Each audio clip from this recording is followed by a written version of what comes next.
الحمد للہ نحمدہ ونستعینہ ونستغفرہ ونؤمن بہ ونعوذ باللہ من شرور انفسنا ومن سیئات اعمالنا من یہدہ اللہ فلا مضل لہ ومن یضللہ فلا ہادی لہ ونشہد ان لا الہ الا اللہ وحدہ لا شریک لہ ونشہد ان محمدا عبدہ ورسولہ اما بعد فاعوذ باللہ من الشیطان الرجیم بسم اللہ الرحمن الرحیم والعصر ان الانسان لفی خسر الا الذین آمنوا وعملوا الصالحات وتواصوا بالحق وتواصوا بالصبر۔ محترم سامعین و ناظرین، ہماری آج کی گفتگو کا عنوان ہے صراط مستقیم کے 4 سنگ میل سورہ والعصر کی روشنی میں۔ سورہ والعصر کی روشنی میں میں صراط مستقیم کے وہ سنگ میل آپ کی خدمت میں پیش کرنا چاہتا ہوں جس کی رہنمائی سورہ والعصر میں کی گئی ہے۔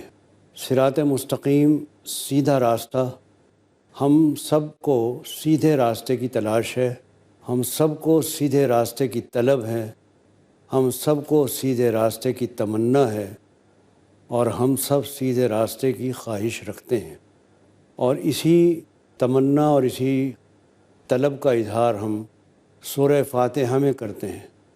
جب ہم اللہ تعالیٰ کے سامنے کھڑے ہو کر سورہ فاتحہ پیش کرتے ہیں تو اس کی تعریف اور اس کے مقام اور اس کی احسانات کا ذکر کرنے کے بعد ہم اپنی حاجت یہ پیش کرتے ہیں کہ اہدنا الصراط المستقیم، اے پروردگار آپ ہمیں سیدھا راستہ دکھا دیجئے، ہمیں سیدھے راستے کی رہنمائی فرما دیجئے۔ اللہ تبارک و تعالی ہماری اس درخواست کو قبول کرتے ہوئے قرآن مجید ہمارے سامنے رکھ دیتے ہیں کہ لو جو سیدھا راستہ تم طلب کر رہے ہو وہ سیدھا راستہ یہ ہے، قرآن کا راستہ۔ قرآن اسی سیدھے راستے کی رہنمائی کرتا ہے، قرآن کی آیات وہی سیدھا راستہ دکھاتی ہیں۔ سورہ والعصر قرآن کی آیات میں افق پر نظر آتی ہے، بلندی پر نظر آتی ہے۔ اللہ تبارک و تعالیٰ نے زمانے کی قسم کھائی ہے، والعصر قسم ہے زمانے کی، اور جب اللہ تعالیٰ کسی چیز کی قسم کھاتے ہیں تو اس کا مطلب یہ ہوتا ہے کہ اللہ تعالیٰ اس چیز کو بطور شہادت اور بطور گواہی کے پیش کر رہے ہیں۔ تو اللہ تعالیٰ زمانے کو شہادت کے طور پر پیش کر رہے ہیں کہ زمانہ اس بات کا گواہ ہے، زمانہ اس بات کا شاہد ہے، گزرا ہوا زمانہ ہو یا جو زمانہ چل رہا ہے، زمانے کے حالات پکار پکار کر یہ کہہ رہے ہیں اور یہ سبق دے رہے ہیں۔ تو قسم ہے زمانے کی، زمانے کی تاریخ کی، زمانے کے حالات کی اور زمانے کی کروٹوں کی گواہی ہے۔ زمانے کی کیا گواہی ہے؟ کہ ان الانسان لفی خسر، کہ بے شک انسان گھاٹے کے اندر ہے، خسارے کے اندر ہے۔ اس گھاٹے اور خسارے سے بچنے والے کون لوگ ہیں؟ کون لوگ ہیں کہ جو اس خسارے سے محفوظ ہیں؟ وہ 4 قسم کے لوگ ہیں، الا الذین آمنوا وعملوا الصالحات وتواصوا بالحق وتواصوا بالصبر۔ مگر وہ لوگ گھاٹے میں نہیں ہیں، وہ لوگ نقصان سے محفوظ ہیں، بلکہ وہ لوگ کامیاب ہیں۔ ان کو صراط مستقیم کے یہ سنگ میل بتا دو، ان سے کہہ دو جو سیدھا راستہ وہ تلاش کر رہے ہیں اس کے سنگ میل یہ 4 چیزیں ہیں۔ پہلی چیز ہے ایمان، الا الذین آمنوا۔ ایمان وہ چیز ہے کہ جو انسان کے کردار کو مضبوطی عطا کرتی ہے، انسان کو ایک مضبوط سہارا دے دیتی ہے، ایک مضبوط عقیدہ دے دیتی ہے۔ اگر ایمان نہ ہو تو اس کی مثال قرآن میں دی ہے کہ جن کے اندر ایمان نہیں ہے ان کی مثال ایسی ہے جیسے کسی کو آسمان سے دھکا دے دیا جائے اور وہ خلا کے اندر ہاتھ پیر مار رہا ہو اور کوئی اس کو سہارا نہ مل رہا ہو۔ لیکن ایمان ایک مضبوط سہارا ہے، وہ حبل اللہ ہے، اللہ کی رسی ہے۔ واعتصموا بحبل اللہ، اللہ کی رسی کو مضبوط پکڑ لو۔ یہ اللہ کی رسی ہے ایمان، یعنی ایمان کو مضبوطی کے ساتھ تھام لو۔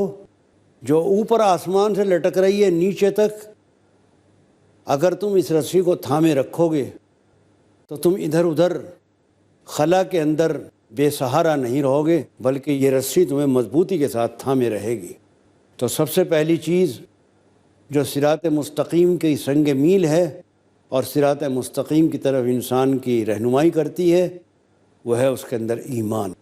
ایمان کی طاقت کوئی معمولی طاقت نہیں ہے، ایمان کی طاقت سب سے بڑی طاقت ہے، اس لیے کہ ایمان انسان کا سب سے بڑا سہارا ہے۔ جب وہ اپنے رب کو مان لیتا ہے، جب وہ اقرار کر لیتا ہے کہ میرا پروردگار ہے، میں تنہا نہیں ہوں، مجھے ایک بنانے والا ہے، مجھے ایک بنانے والا ہی نہیں بلکہ مجھے ایک پالنے والا ہے، میرا ایک مضبوط سہارا ہے، وہ میری حاجتیں پوری کرنے والا ہے، وہ میرے ہر وقت میں کام آنے والا ہے۔ وہ ایک مضبوط سہارا ہے جس سے بڑھ کر اور کوئی مضبوط سہارا نہیں ہو سکتا۔ میرا سب کچھ اس کے ہاتھ میں ہے، جو وہ چاہے کرے، اور وہ ایسا خیرخواہ، ایسا حکیم، ایسا میری بھلائی چاہنے والا ہے کہ سوائے میری بھلائی کے کچھ چاہتا ہی نہیں ہے۔ یہ ہے دراصل ایمان۔ ایمان کی جو حقیقت ہے کچھ الفاظ کے دہرا دینے کا نام نہیں ہے۔ زبان سے کہہ بھی دیا لا الہ تو کیا حاصل، دل و نگاہ مسلمان نہیں تو کچھ بھی نہیں۔ اصل میں دل و نگاہ کی مسلمانی کا نام ایمان ہے۔ جب دل و نگاہ اس کے اندر سما جاتا ہے، ایمان دل کے اندر، نگاہ کے اندر، اور سوائے خدا کے اور کسی طرف نگاہ نہیں اٹھتی، وہی صحیح معنی میں ایمان کہلاتا ہے۔ تو سب سے پہلا جو سنگ میل ہے صراط مستقیم کا، وہ ہے ایمان، وہ ہے اللہ کو ماننا۔ اس کے بعد جب انسان ایمان لے آیا، اس نے کچھ عقائد کو تسلیم کر لیا، کچھ چیزوں کو مان لیا، اب دوسرے قدم پر اس کو ضرورت پڑی عمل کی۔ الا الذین آمنوا وعملوا الصالحات، اور وہ لوگ جو ایمان لائے اور انہوں نے صرف ایمان لا کر بیٹھ ہی نہیں گئے، بلکہ آگے عملی قدم بھی اٹھانے کے لیے تیار ہیں، اور عملی قدم اٹھا رہے ہیں، عمل صالح کر رہے ہیں، اعمال صالحہ ان سے سرزد ہو رہے ہیں۔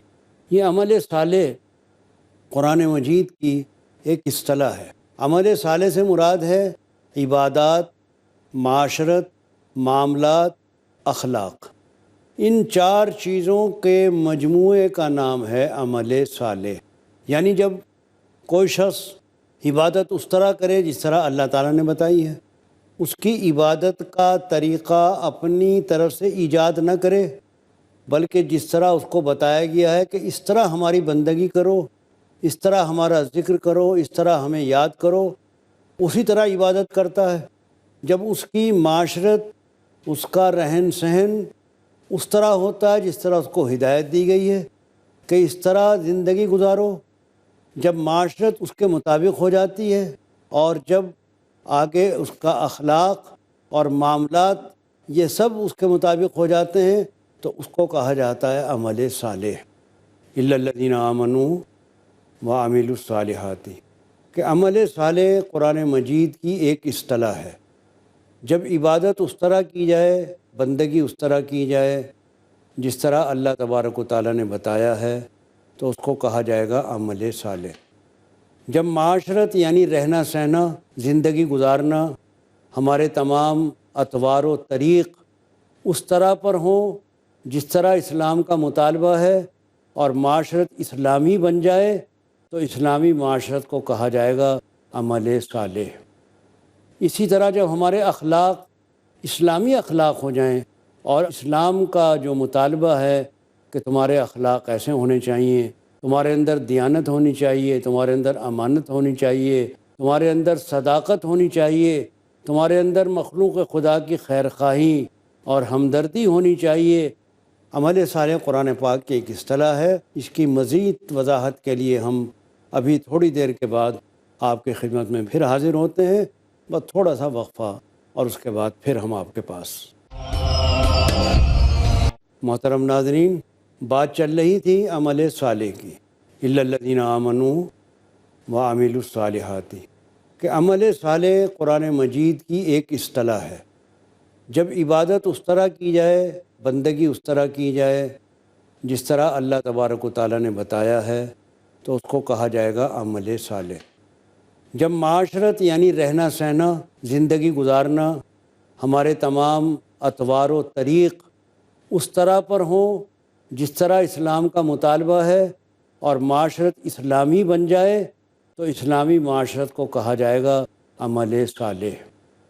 اسی طرح جب ہمارے اخلاق اسلامی اخلاق ہو جائیں، اور اسلام کا جو مطالبہ ہے کہ تمہارے اخلاق ایسے ہونے چاہیے، تمہارے اندر دیانت ہونی چاہیے، تمہارے اندر امانت ہونی چاہیے، تمہارے اندر صداقت ہونی چاہیے، تمہارے اندر مخلوق خدا کی خیر خواہی اور ہمدردی ہونی چاہیے، ہر انسان کو تمہیں یہ سمجھنا چاہیے کہ جو میں اپنے لیے پسند کرتا ہوں وہی اپنے بھائی کے لیے پسند کروں۔ جب تمہارے اخلاق ایسے ہو جائیں تو کہا جائے گا کہ اب عمل صالح، اب ان اخلاق پر عمل صالح کا اطلاق ہوگا۔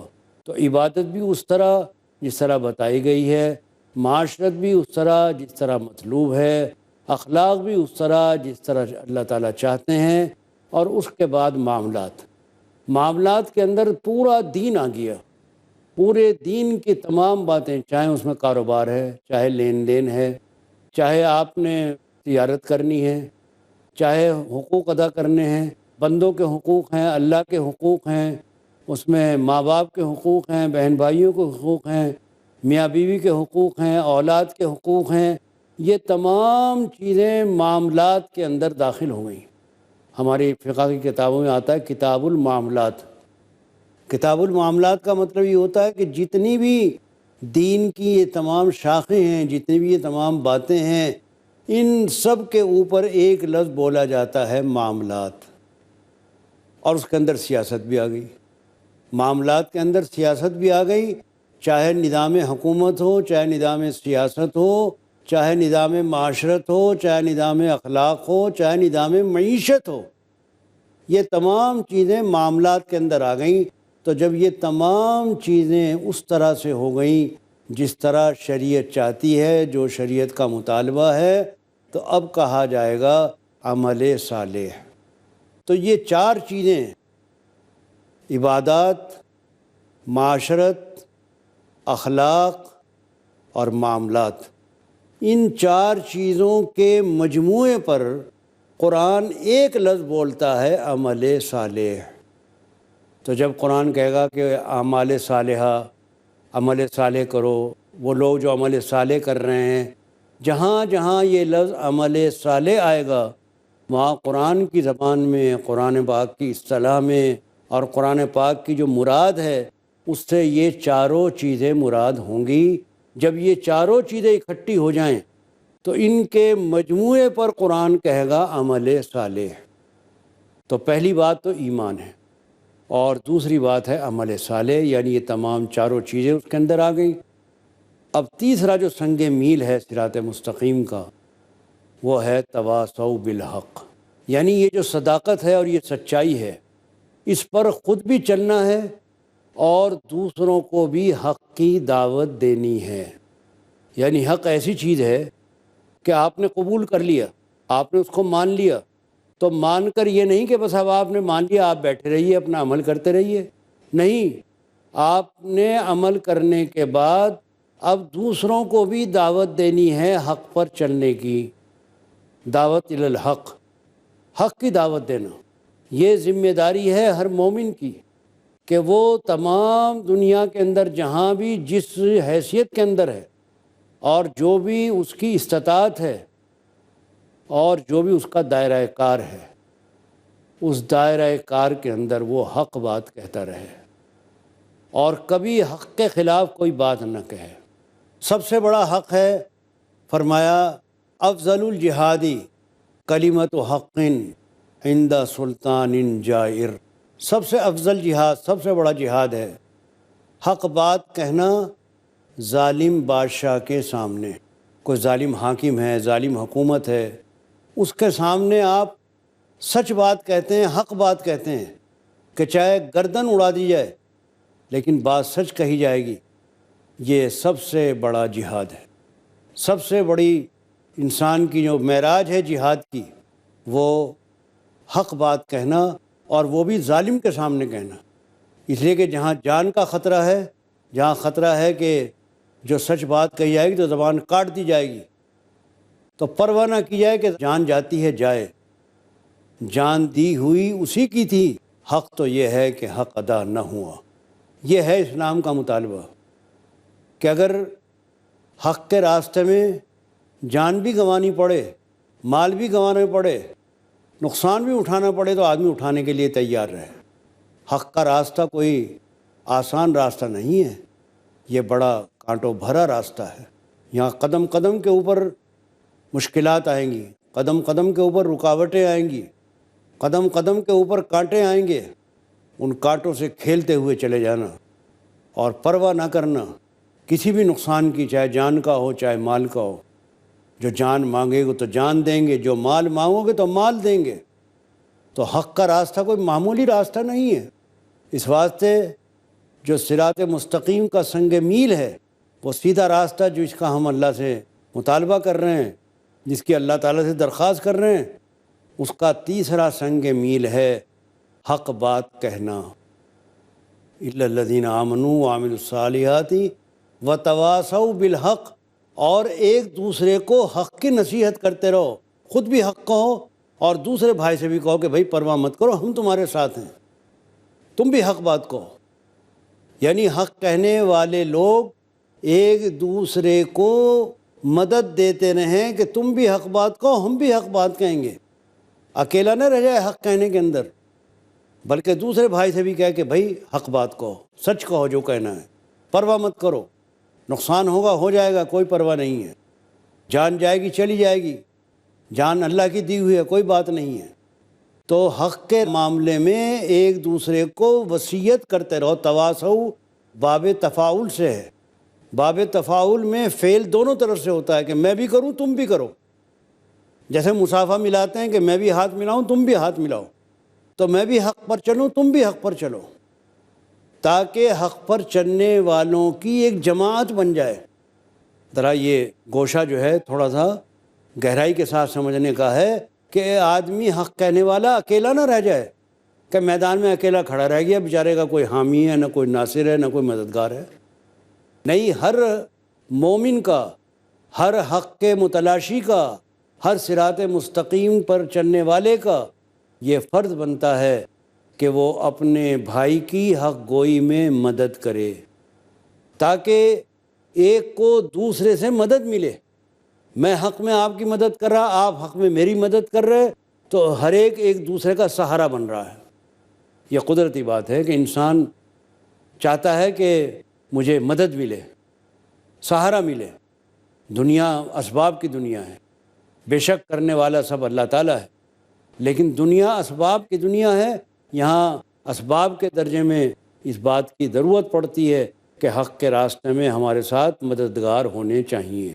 اللہ کے نبی صلی اللہ علیہ وسلم نے حضرت عمر کے اسلام کی دعا مانگی کہ اللہ اسلام کو طاقت عطا فرما، دو میں سے ایک کے ذریعے، ایک ابو جہل کے لیے مانگی، ایک حضرت عمر کے لیے مانگی۔ اللہ تبارک و تعالیٰ نے حضرت عمر کے حق میں یہ دعا قبول کر لی۔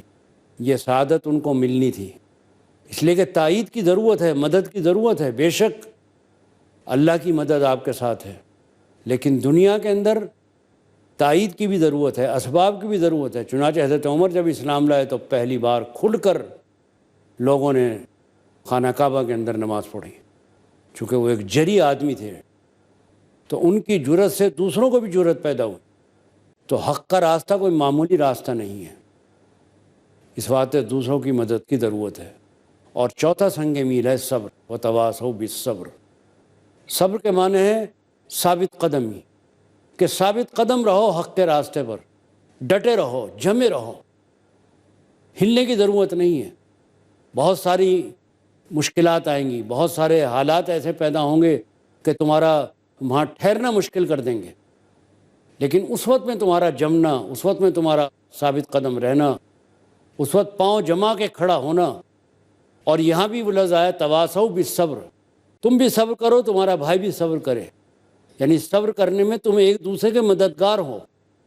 وہ تمہیں کہہ رہا ہے، صبر کی تلقین کر رہا ہے، تم اس کو صبر کی تلقین کر رہے ہو، میرے بھائی گھبرانا نہیں، ہم ساتھ ہیں تمہارے، میرے بھائی ڈرنا مت، ہم ہیں تمہارے ساتھ۔ تو تسلی دیتے رہو تاکہ ایک جماعت پیدا ہو جائے۔ تو جو بات عرض کی جا رہی تھی کہ صراط مستقیم کے 4 سنگ میل سورہ والعصر کی روشنی میں، سورہ والعصر میں یہ 4 چیزیں بیان ہوئی ہیں۔ فرمایا کہ انسان خسارے میں ہے، گھاٹے میں ہے، مگر وہ لوگ گھاٹے میں نہیں ہیں جو یہ 4 کام کریں۔ 4 کام کون سے؟ نمبر 1 ایمان لائیں، نمبر 2 عمل صالح کریں، یعنی صرف ایمان لا کر نہ بیٹھ جائیں بلکہ عمل کے راستے پر بھی قدم رکھیں۔ تیسرے یہ کہ تواصوا بالحق، ایک دوسرے کو حق کی نصیحت کرتے رہیں۔ چوتھے یہ کہ تواصوا بالصبر، ایک دوسرے کو صبر کی تلقین کرتے رہیں۔ تو یہ 4 کام جو کریں گے وہ صراط مستقیم کو پالیں گے۔ یہ صراط مستقیم کے وہ سنگ میل ہیں، وہ سائن اسپاٹ ہیں جن سے پتہ لگے گا کہ آپ صراط مستقیم پر چل رہے ہیں۔ اور قرآن مجید سے جو ہم اللہ تعالیٰ کے سامنے عرض کرتے ہیں کہ اللہ ہمیں سیدھا راستہ دکھا، تو وہ سیدھا راستہ یہ ہے۔ اللہ تعالیٰ ہمیں اور آپ کو سب کو عمل کی توفیق عرضاں فرمائے اور ہمارے لیے حق کا راستہ آسان فرمائے۔ وآخر دعوانا ان الحمد للہ رب العالمین۔